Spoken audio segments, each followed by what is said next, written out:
In Climate Watch, a new United Nations report warns the impacts of climate change are increasing and inevitable. Roads and villages turned into rivers overnight, and tens of thousands displaced. Earlier this year, Zimbabwe's government declared a national disaster after the drought damaged harvests. From the Earth's tallest peaks to the ocean floor, scientists warn no part of the world will be spared from the climate crisis. The consequences for nature and humanity are sweeping. Hello, I'm Pabasara, a master's student from University of Florida. My research is on climate change and a method how we can communicate to the public about their carbon emissions. Did you know that everything that we buy have emitted greenhouse gases that is causing climate change? Yes, even potato chips. Here's a fact. Almost 50% of all greenhouse gases emitted comes from world's food systems.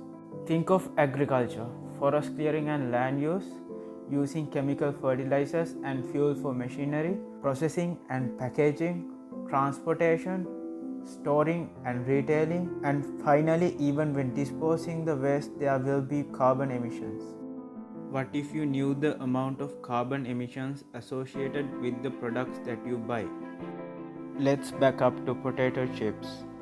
At the back of the product, there is a label that states the nutrient content of the product. How about we have a label for carbon emission information as well? This idea is in limited use in some part of the world. The objective of my study is to find ways to make carbon labeling more effective. I plan to study consumers from few different countries. For example, one factor that was considered in selecting countries was the economy of the country. Countries include high-income countries like United States and middle-income countries like my home country, Sri Lanka. I plan to use Amazon's Mechanical Turk platform, which is used by many researchers to conduct online studies. Researchers are required to pay a remuneration fee for the participants of M.Turk. This is what I need your support with. A $9 contribution from you could add 3 surveys to our study. I hope together we could contribute to the success of carbon labeling.